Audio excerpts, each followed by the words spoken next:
যেই ব্যক্তি প্রতিদিন 11 বার বলবে লা হাওলা ওয়ালা কুওয়াতা ইল্লা বিল্লাহিল আলিয়্যিল আযীম,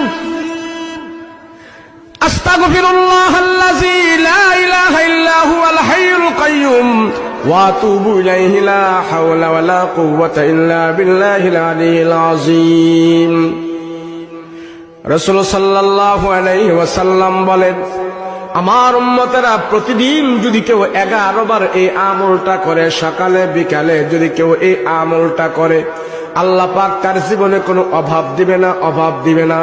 আল্লাহর রাসূল বলেন, তোমার অভাব যদি থেকেও থাকে, আল্লাহ তোমার অভাব দূর করে দিবে।